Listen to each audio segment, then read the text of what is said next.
Hello and welcome to the Church Development presentation on organizing your fall church capital campaign and annual stewardship campaign.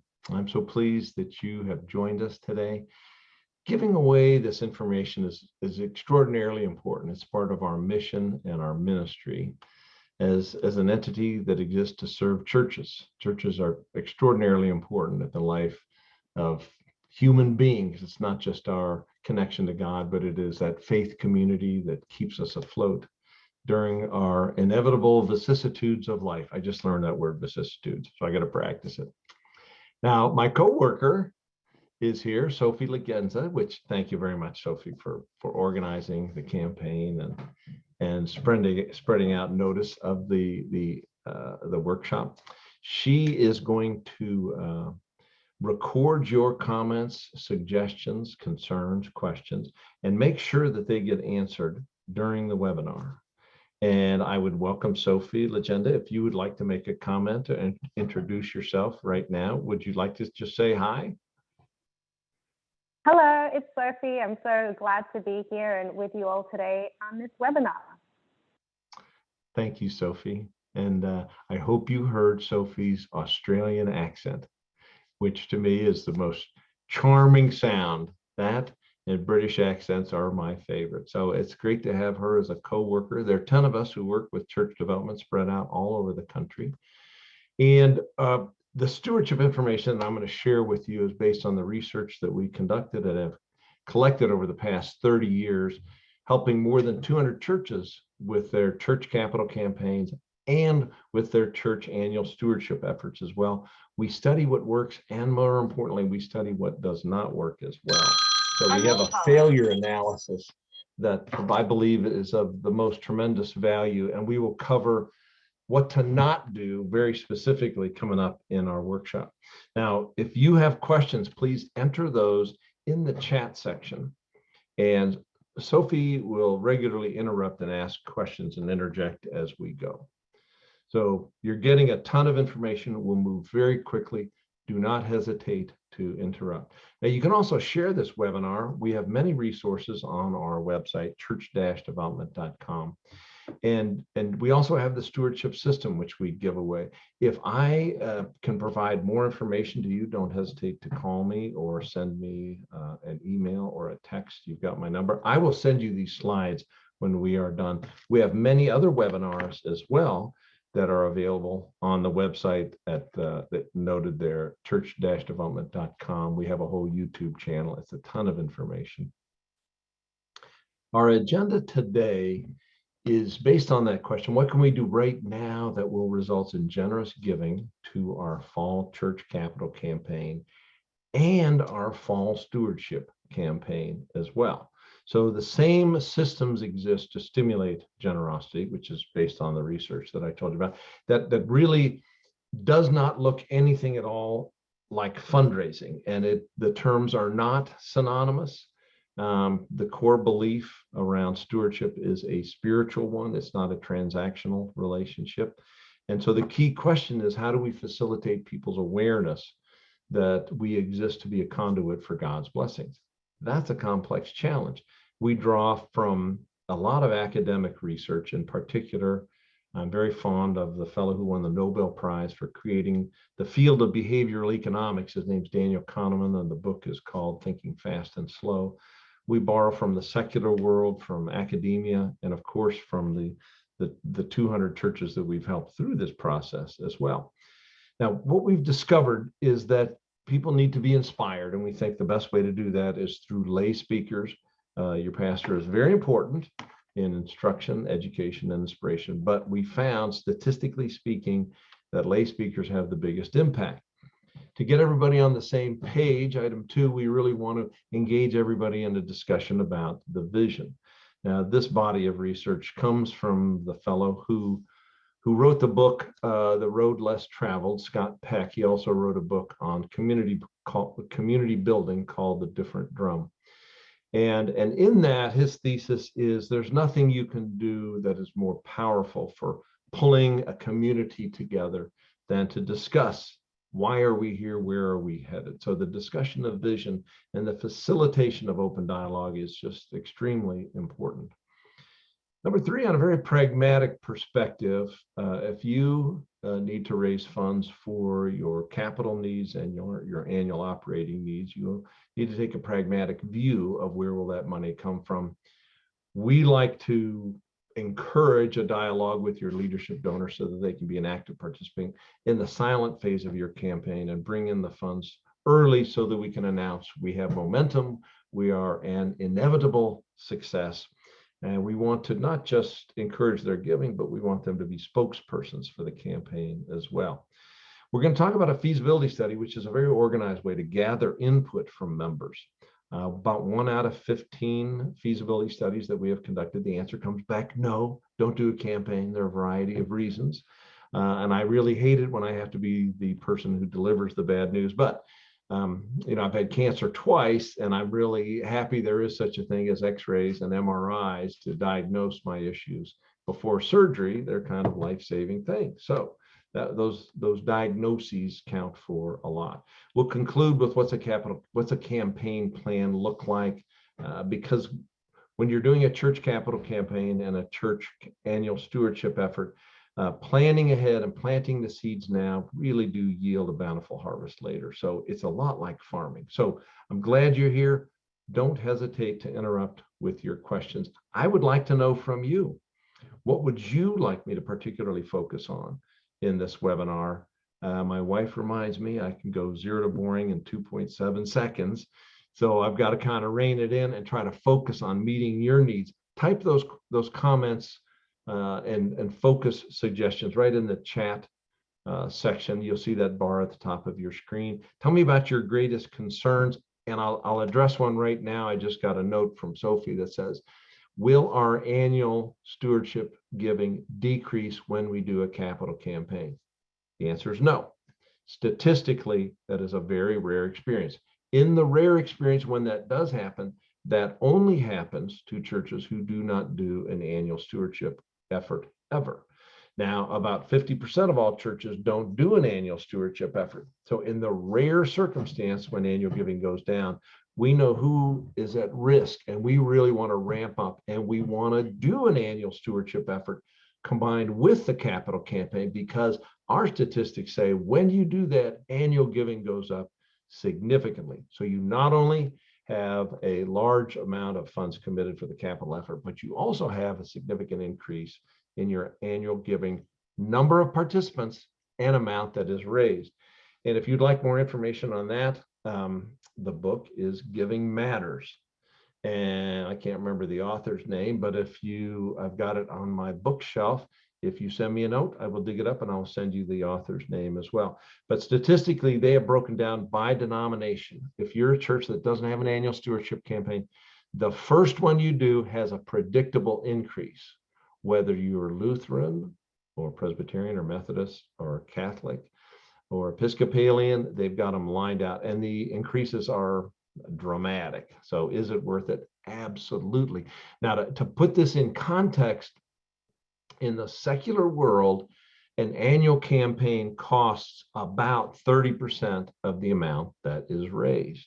Sometimes it's 50% of the amount raised. Now, an investment person would say, well, that's a fine return on investment, because you're telling me I have to I have to invest $1 in order to raise 3. So that's a 300% return on investment. That's incredible.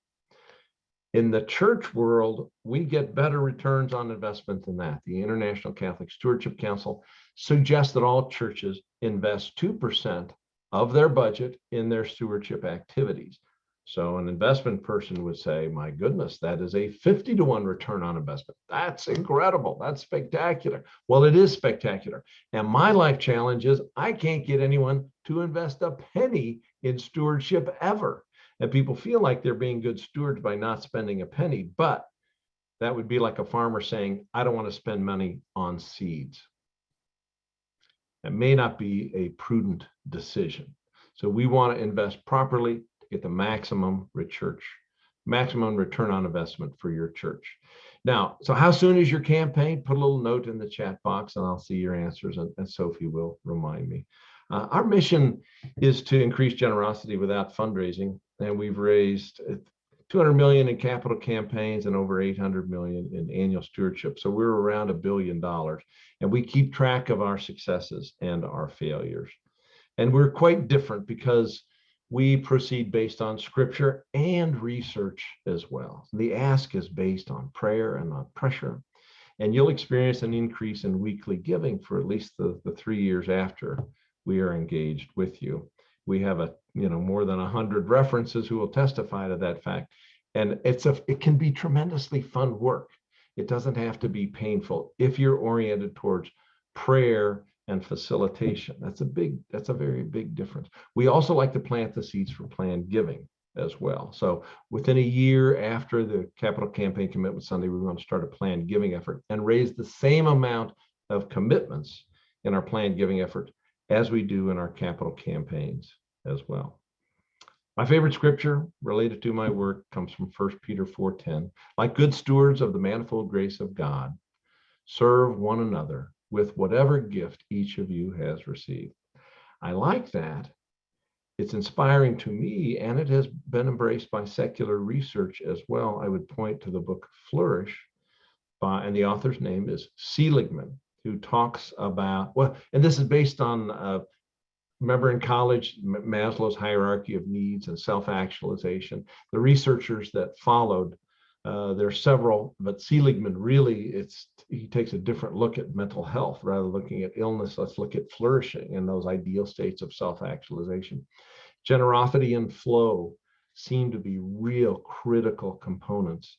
The researcher on flow, the person who coined the term, a researcher from University of Chicago, Mihaly, they all talk about how important generosity is and seeing oneself as being in sync with the universe and not being a taker or not being a giver, but being in sync with a cooperative relationship, like being on a tandem bicycle with God and cooperating to make the world a better place as we serve one another.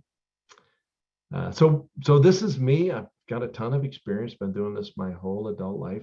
A lot of people say, oh, you've been doing this for 30 years. That means you must have started when you were born. No, but almost. I've written 4 books on the subject, and I'm writing another one, and I published my academic research in the International Journal of Innovation, Education, and Research, Volume 5, Number 8. That was a blast. We put EEG machines on people's heads and asked them questions. And that was really fun, unless you do it at a dinner party and your spouse is there. You get in a little bit of trouble. So I've done that. Don't do that as well. Okay, so how do we know so much that we can share so much information with you, and it's free to you? We do a report after every single capital campaign and scrutinize what went well and what did not go well. The results are published in this book, The Stewardship System. If you send me a note or call me, I will send you that book. It is it's printed, and we've got an electronic version as well.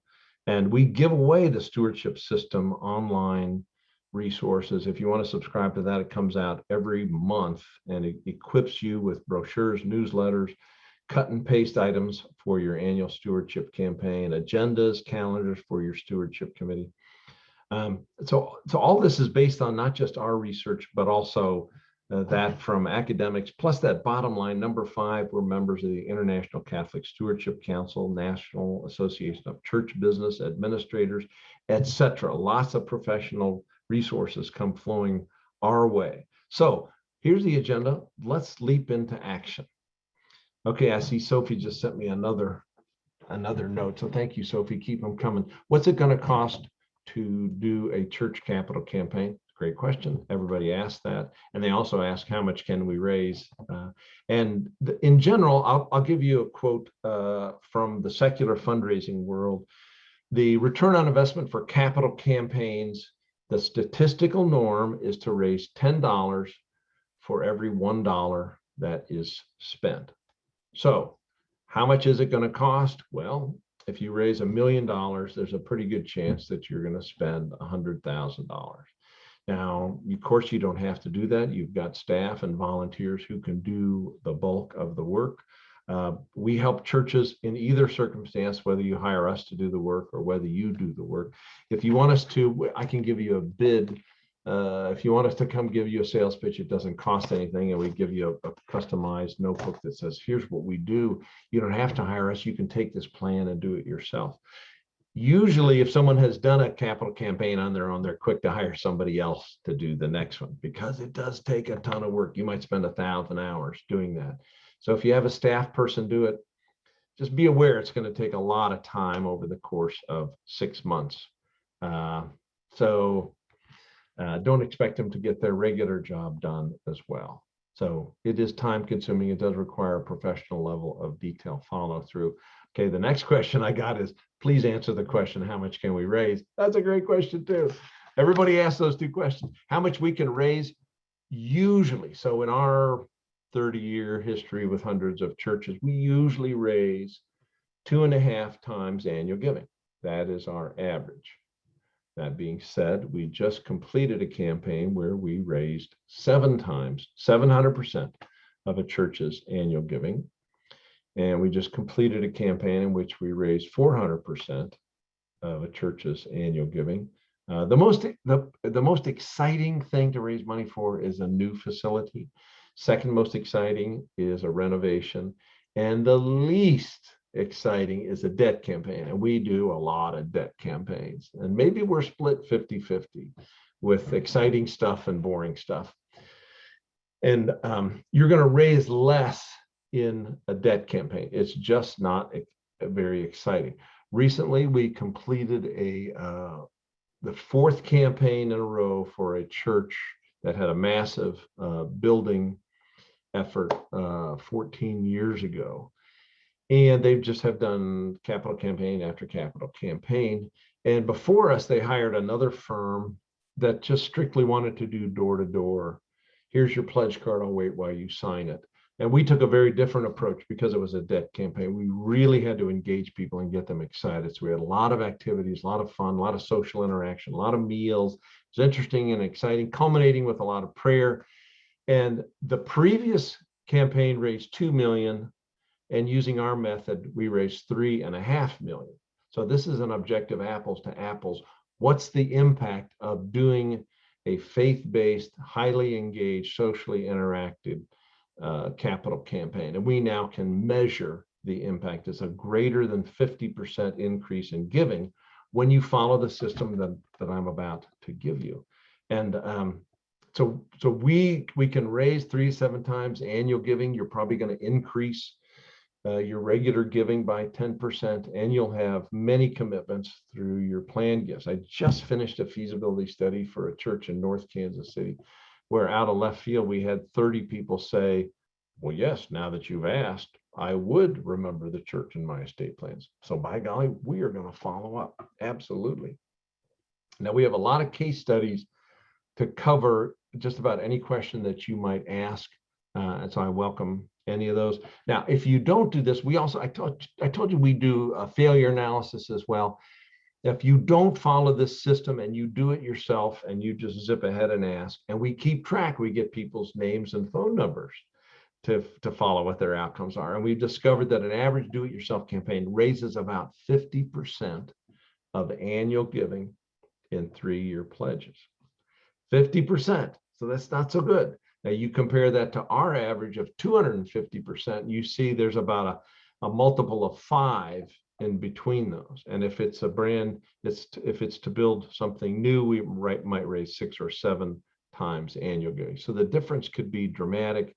Whenever I think about this subject, I think about Tom Hanks in the movie Castaway, where he has to do his own dental work. So he uses a stone and a skate to knock out a tooth. And I think, good golly, that must hurt. And that's what it's like when you do a do-it-yourself campaign.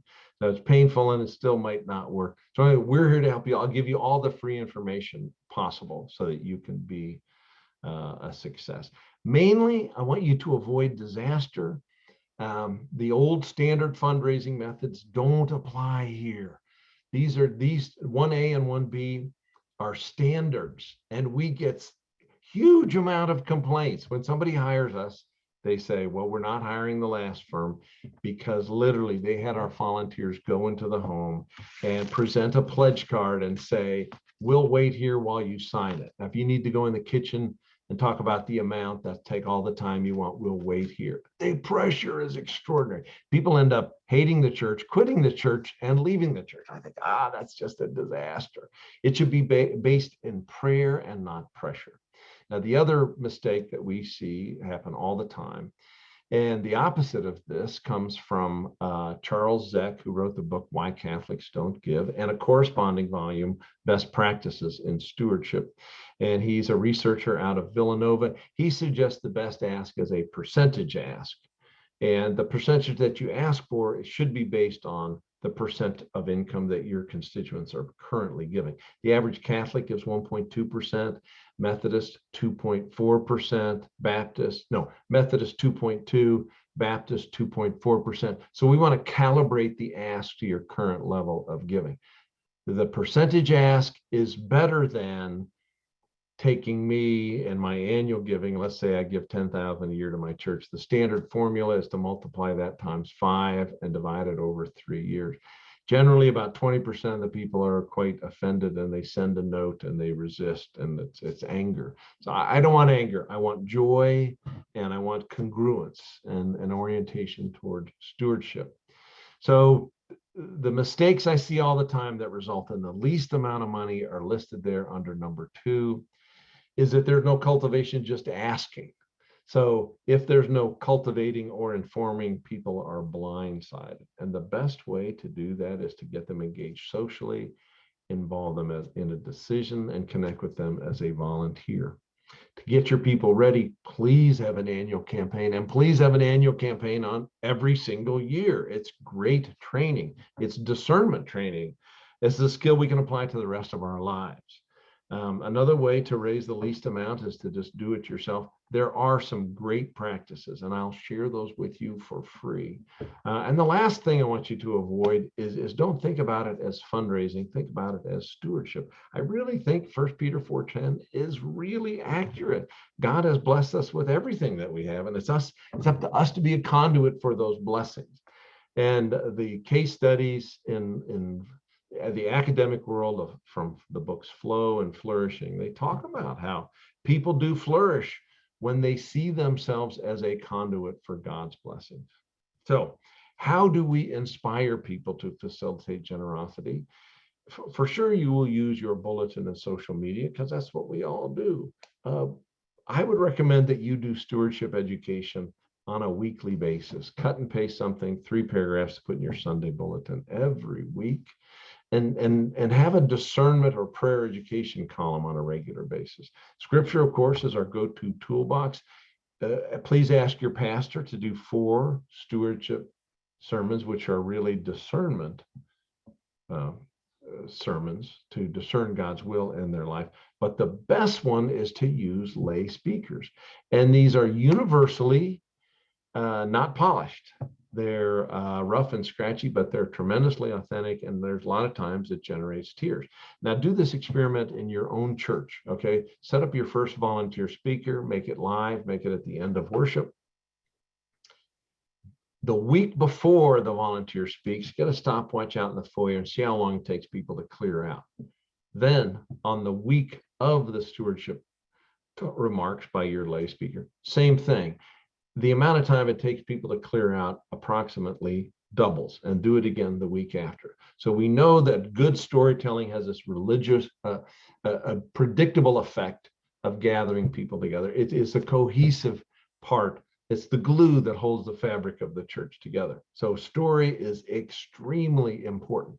Now, the next thing I want you to do is get those stewardship remarks recorded on video. Email them out to everybody, put them on social media, and put them on your website. And the reason why I'm kind of a closet evangelist is that when people go church shopping, they look at the About Us tab and they want to know, what are these people like in this church? So this is a place, this is the place that I can get to know them. And they tell you about their own journey and what they love about the church as well. So Your lay speakers are your best bet. I can give you a training video and 3 questions to ask them. It's not super complex, and it'll have a tremendous long-term impact on your church. The next thing I want to talk about is gathering consensus. I feel like I have the best job in the world, and part of the benefits is I literally feel the spirit move among people in groups. And Gallup polling in their research on engagement created a tool called the ME25, and they conducted across thousands of congregations across the United States and discovered that there are 3 ways of thinking levels of engagement. And this is kind of like the old 1/3, 1/3, 1/3, except it's not quite that good of news. About 15% of your members are willing to give, attend, and volunteer. That means 85% are not at that level where we would expect. About 50% are in that middle circle who are occasional, and 35% are in the outer ring. My wife lovingly calls them CEOs, Christmas and Easter only. And the other thing that they discovered is that there's about a 1% slice across all 3 levels of engagement that they titled CAVE, which stands for consistently against virtually everything, which I have those people in my church. You probably have them too. Once you're in a town hall meeting, everyone has a chance to speak. There's somebody at the flip chart recording comments. And if someone is being negative because they enjoy being negative and they can only have negative things come out of their mouth, I mean, that's okay. But I don't need to defend or push back against them. I rely on the Holy Spirit moving among the group, and another person will rise to the challenge. It happens all of the time. I remember I was at a church in Denver. It was in the shape of a geodesic dome.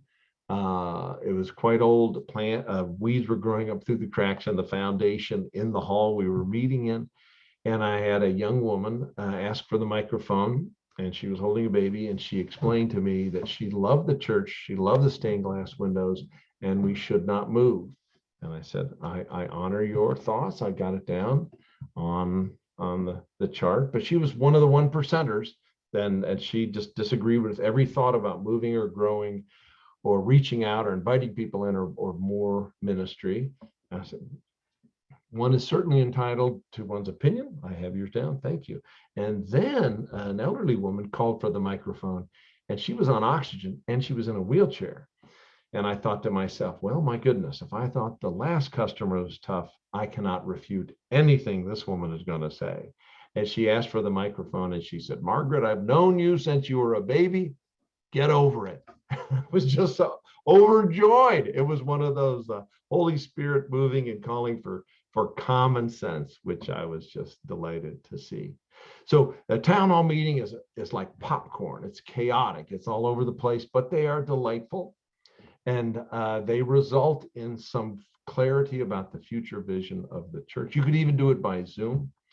It's now easy and inexpensive to do surveys through SurveyMonkey. You can get a free version, and it's instantaneous and very effective as well. I suggest you do 4 Zoom or SurveyMonkey surveys every single year to gather input. And then you want to refine your input using your parish council or elders or your session or your vestry, whatever you call your leadership group, to sift through it and affirm and let people know that that we do have a vision, we do have a strategic plan.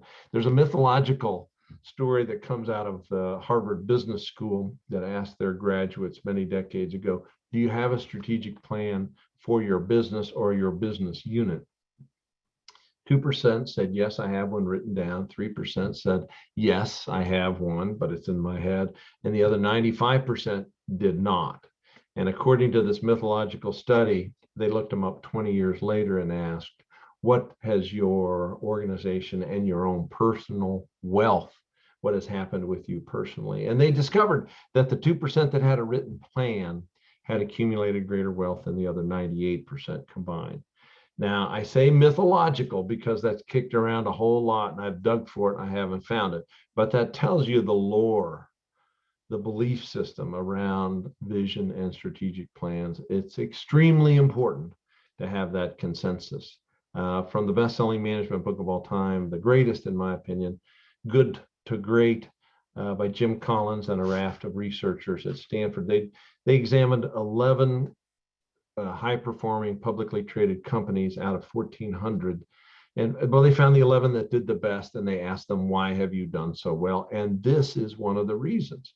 And if you look up that book, you can look up a chapter called The Hedgehog Concept, in which they really look at 3 criteria, which are all about vision and strategy. What are you good at? What are your driving values? And what does the world need from you? And where those 3 circles overlap is the key to your success. So I was telling my friend, my boyhood friend, Meat Man, about this book I had just read, and he said, okay, I've got that figured out, but I know what I'm good at and what I love to do, but I can't figure out who would pay me to sit around and eat Oreos and drink milk. I said, okay, that doesn't really apply here. But for you as a church, you got to figure out, what are we good at?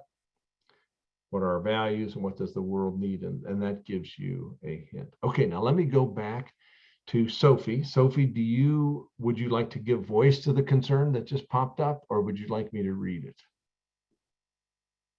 No, I just have another question. Okay, fire away. Can we raise funds from foundations? Okay, well, that's a good question. Thank you for asking that. In general, the answer is no.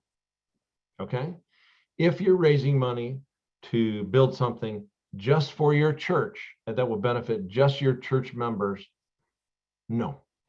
Now, that being said, I worked with a historical church in Atlanta that was adjacent to Martin Luther King's boyhood home, and they are counter to the standard wisdom because of their historical significance and the ministry that they do. They operate as a church with so many ministries that benefit others. They qualify for a non-traditional approach to grant writing from foundations.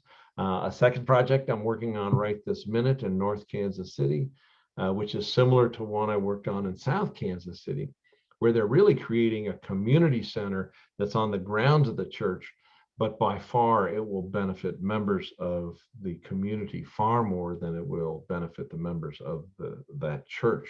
So it is a clear ministry, and they've already attracted hundreds of thousands of dollars in non-member giving. So it tells you it is possible, but the difference is it's got to benefit people beyond the walls of the church. That's the most important criteria.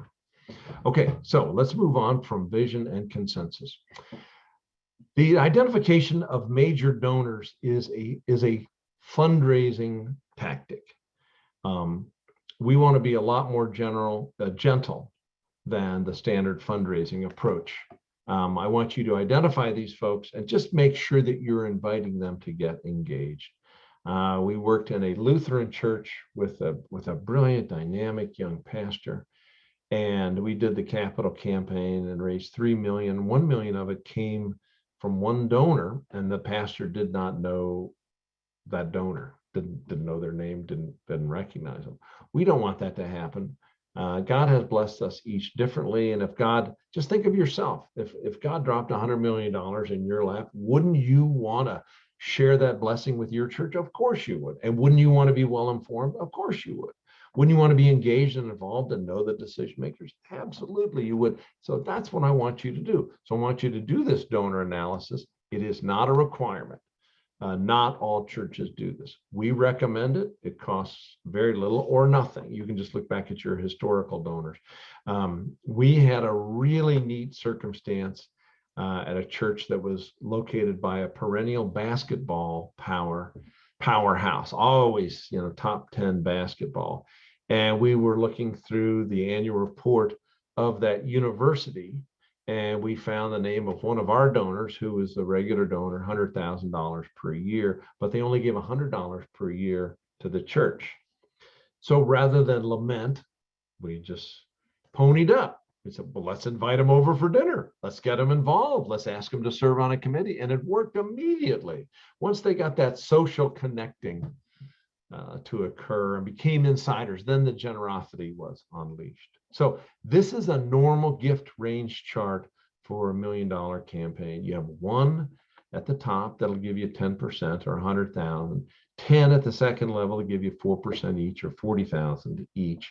So from your top 11, you have about $500,000. It's about half of all the money that you will raise. And it's the 80-20 rule. You've got 100 at that next level, but really, I want you to really think 80-20 or maybe even 90-10. Since the stock market has increased from 10,000 10 years ago to 35,000 today, we know that that strata of our population that has a portfolio that they look at on a regular basis, their income, their net worth has flourished in spite of COVID, in spite of everything. The level of wealth concentrated in that top strata has grown dramatically. And as a result, their generosity has been spectacular.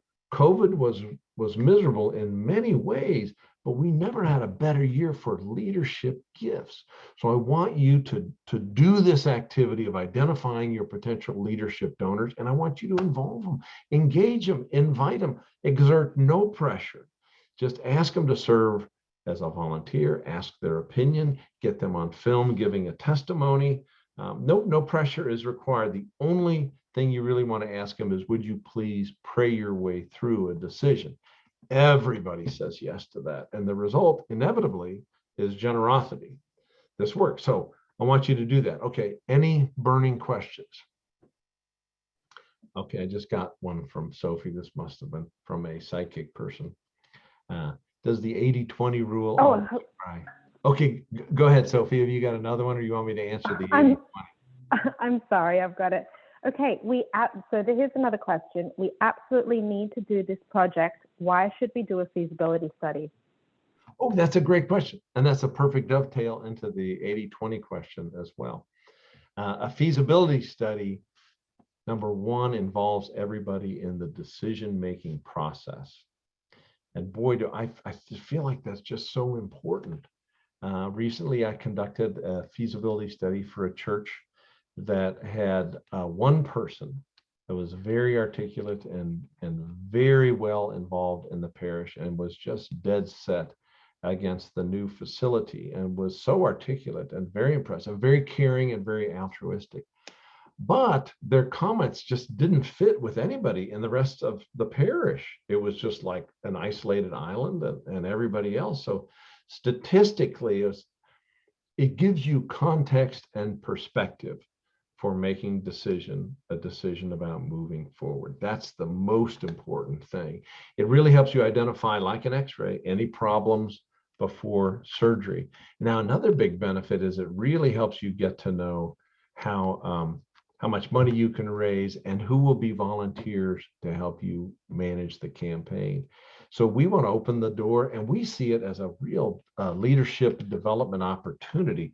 So earlier I said 15% of your people are at the core from that Gallup polling, ME25. 85% are not. Well, a capital campaign or an annual stewardship campaign gives people leadership development opportunities because the volunteer activities are episodic. They're almost one and done.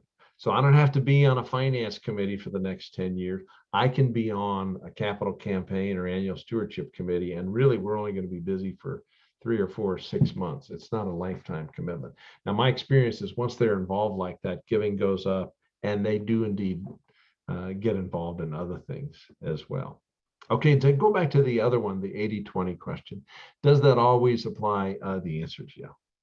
The 80-20 rule, both in volunteering and giving, applies. And if it does not, it's usually worse. It's usually 90-10 or 95-5. So should you spend time identifying your potential leadership donors and engaging them? Yes, you absolutely should. And are they offended? No, to the contrary. They see it as common sense. You know, they're probably charitably active in other endeavors as well. It would only be logical that you would invite them to get more involved, and they're sort of stunned when you don't invite them. Frequently, I'll get $1 million gift, and then the person will say, thank you for inviting me to get involved. It's a delight. It's so much fun. Okay, so let's move on. So what does a feasibility study look like? We recommend that you, but really before every capital campaign, you do this feasibility study and you ask people a dozen, maybe 20 questions. What do they think? How do they feel? How are we doing meeting your spiritual needs, social needs? What's your trust and confidence level in the leadership? What's your embrace of the vision of the church? Boy, do we get a lot of good material out of that. It might be a 70-page report, usually takes 6 weeks. It might cost $14,000. Other firms charge $25,000, but it's worth it. An X-ray before surgery is totally worth it. It helps you determine how you should proceed. You get to know how much we can raise. What are the potential problems? Really, your plan for the campaign comes out of the feasibility study. So please take the time to do that. When you look at the a campaign calendar of activities, the campaign really begins long before, many months before you ever ask anybody for any amount of money. You really want, number one, consensus on our vision, consensus on the facility construction. You want a lot of embrace, a lot of opportunities for input. I'm working with a Greek Orthodox church right now on a campaign that's just beginning to embark on the design of their new facility.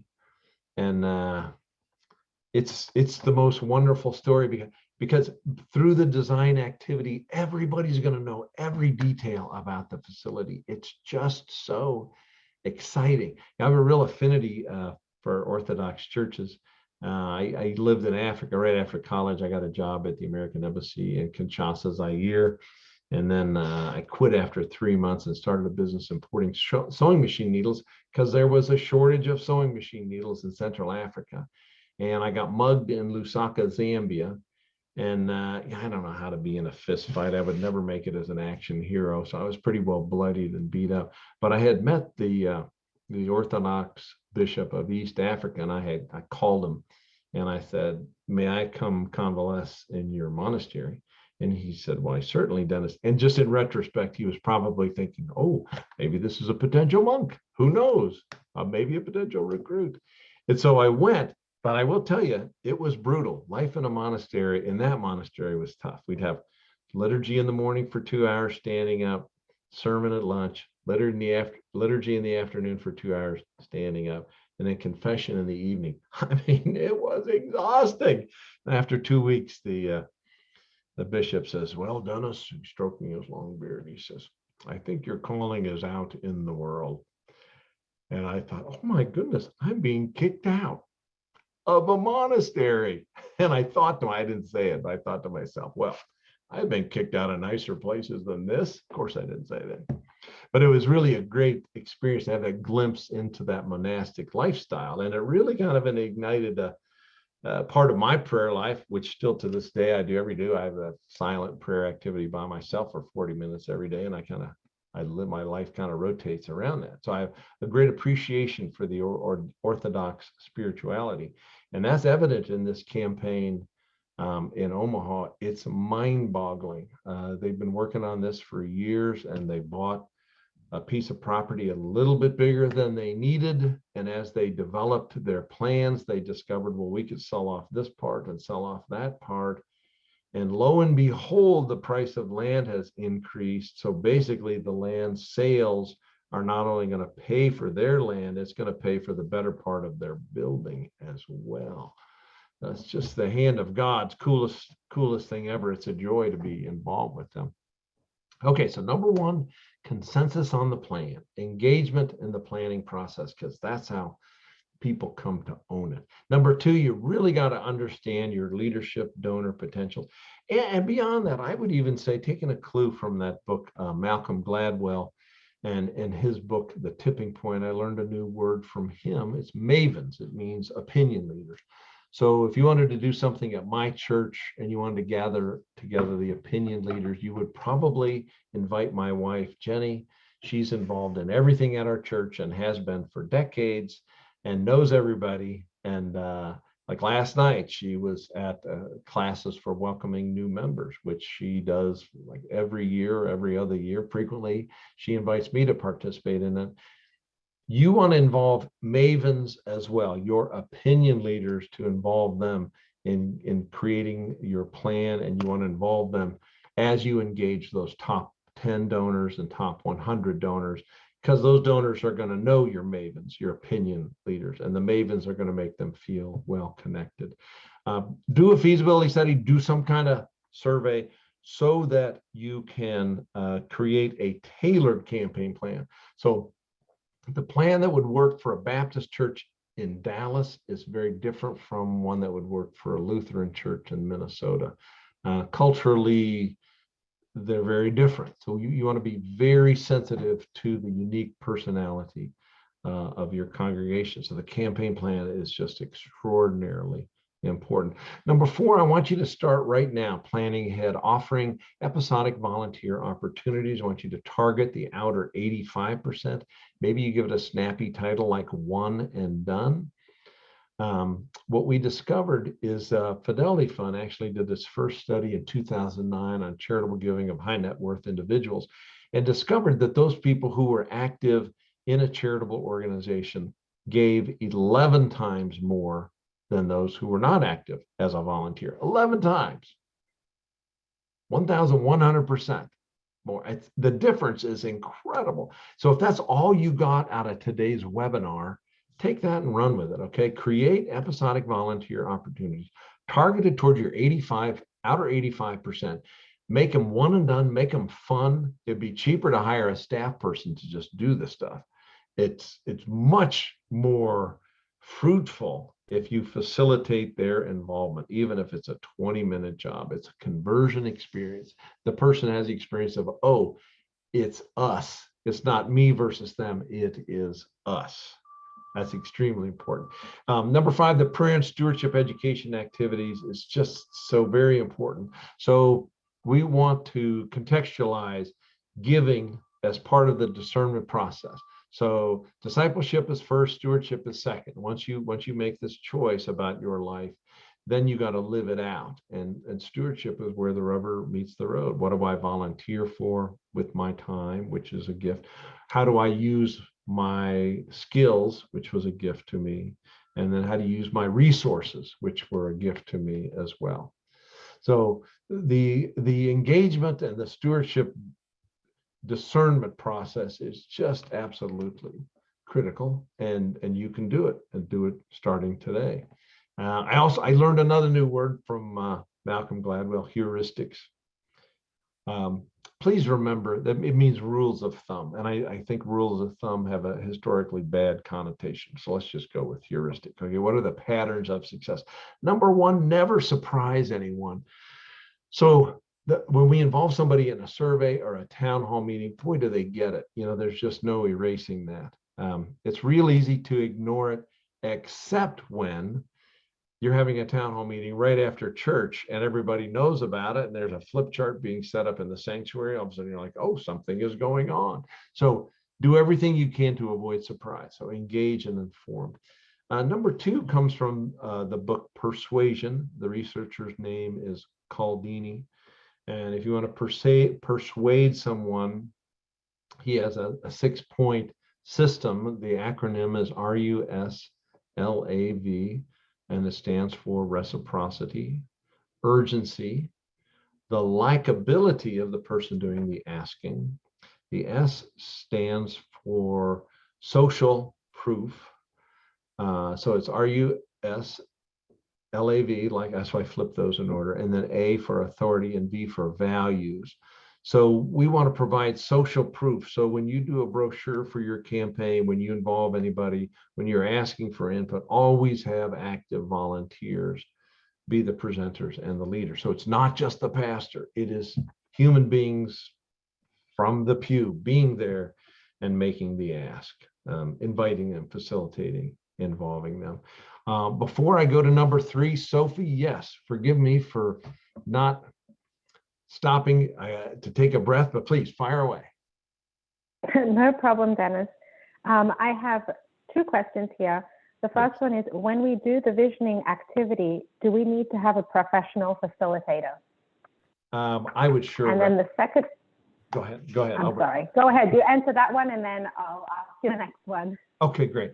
I would sure recommend it. I think you can find a facilitator in your town. And if you don't have one, I would get Jennifer Gutierrez, who I've come to know and respect. She's brilliant and strategic and a great listener, and she can herd cats.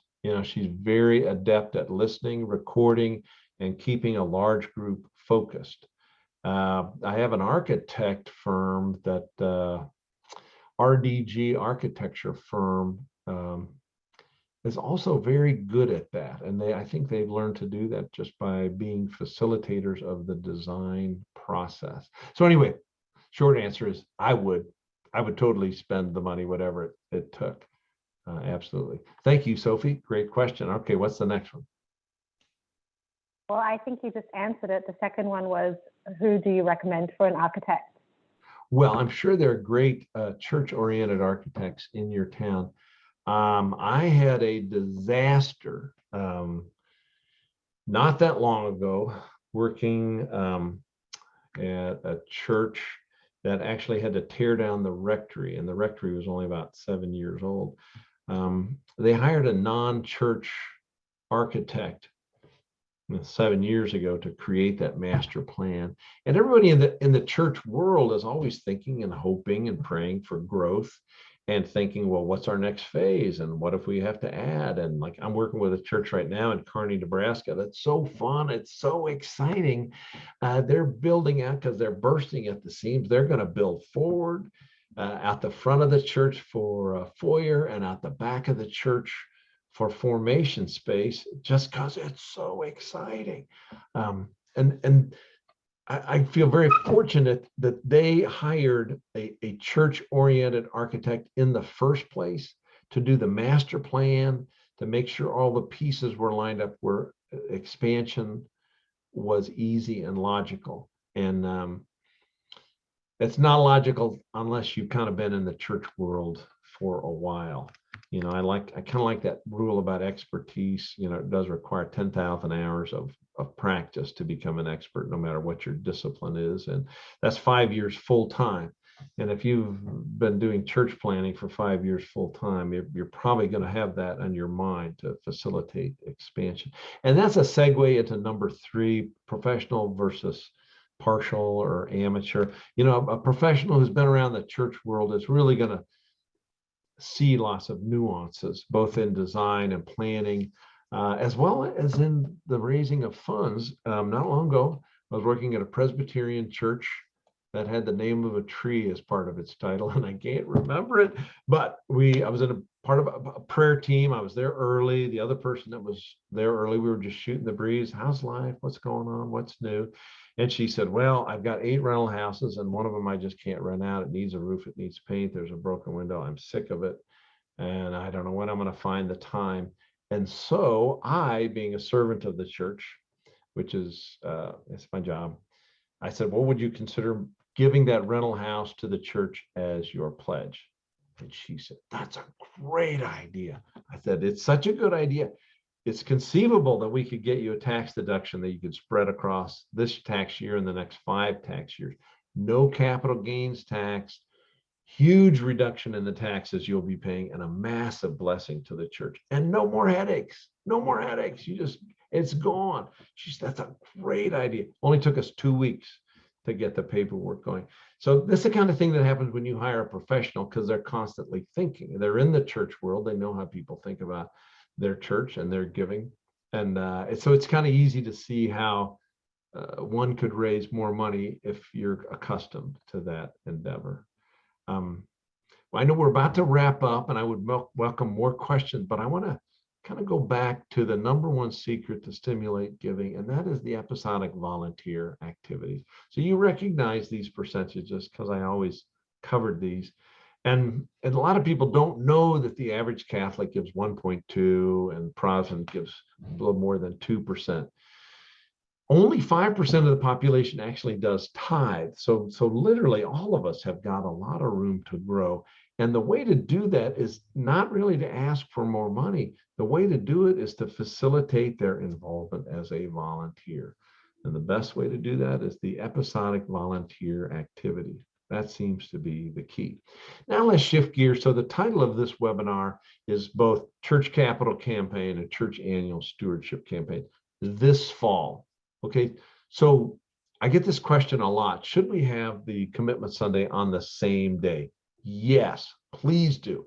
And furthermore, have a pledge card that will cover both the capital campaign and the annual stewardship effort as well. This is just a generic card that I put up there just to hold the place and remind you that you need to have a commitment card of some kind. Make your ask to both endeavors based on a percentage. Ask people to think through a percentage of their giving that they would give on a weekly or monthly basis.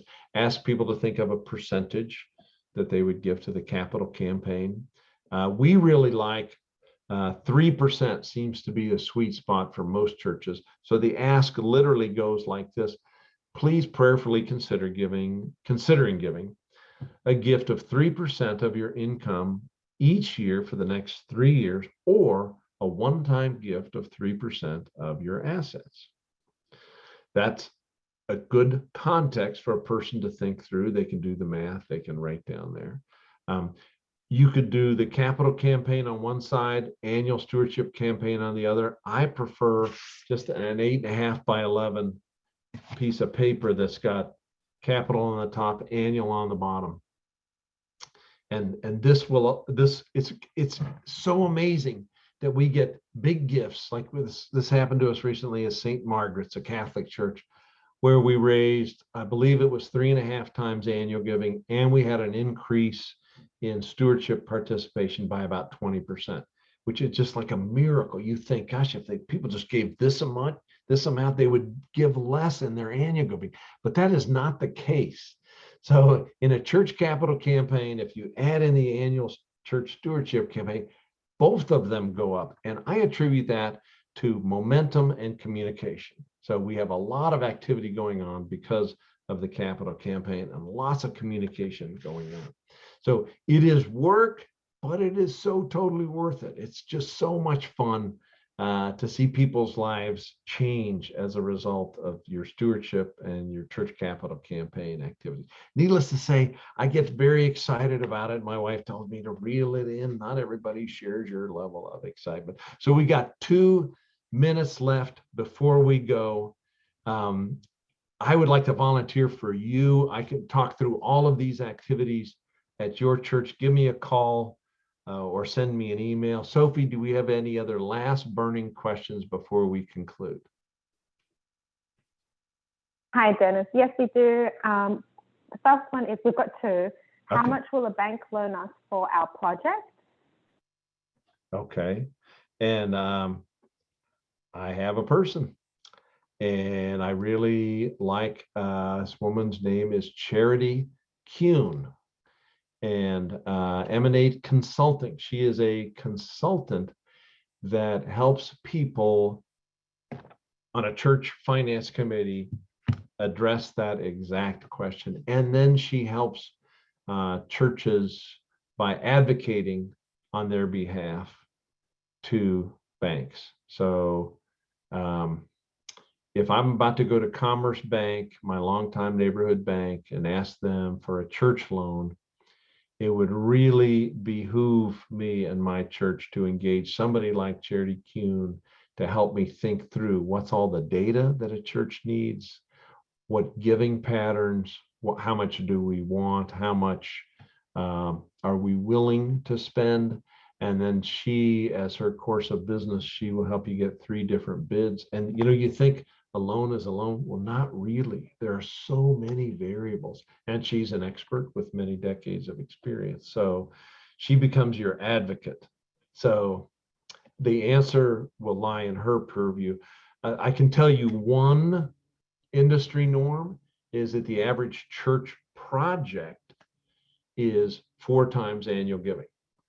The average church capital campaign is 1.5 times annual giving. And that's very different than church development average is 2.5 times annual giving, but the national average is closer to 1.5 times annual giving in a church capital campaign. And therefore the average debt is 2.5 times a church's annual giving. Now, these statistics are a rare and wonderful thing, and you really need somebody like Charity Kuhn to help you feel your way through the complexities of a bank loan. Now, if you want her contact information, give me a shout. I will send that out to you. Okay, Sophie, we're about to wrap it up. You got two more questions? I have one more question, Dennis. Do we need to do an annual stewardship campaign? Our people give generously. Yes, absolutely. This is like, you absolutely have to. And please, I'm begging you, do this and make it gentle, make it all about stewardship, make it all about discerning God's will in your life, connecting to the universe. I really do believe there is a science of what connects us. And I think it's science and spirituality are now at this point helping us understand that connectedness. And the annual church stewardship campaign is where that rubber meets the road. So the church lives out my values. It's important that I share some of my blessings with that church. So it's good for the person. As a matter of fact, I've got a great statistic for you from the book Give to Live by Gregory Lawson. People who give away 2% or more of their income to charity have a greater level of T cell production in their immune system. So we now can scientifically measure a spiritual factor. Isn't that incredible? That just sort of boggles my mind. So science and spirituality, they are there. So the answer is yes. Please do an annual stewardship effort. It will help the members of your church, and it will be a blessing to your church as well. So we've come to the time where we've got to conclude. I want to thank you so much for joining us today. If you have other questions, if I could come to your church and give you a sales pitch about hiring us to do a church capital campaign, I would love to do it. It would cost nothing. We give away all of our annual stewardship information. So if you would like that, I'm not going to spam you. Just send me an email and Sophie and I will arrange for you to receive our free stewardship information. That's why we exist, to serve you and serve the church. So thank you so much. Go forth, good luck, and God bless. Bye-bye.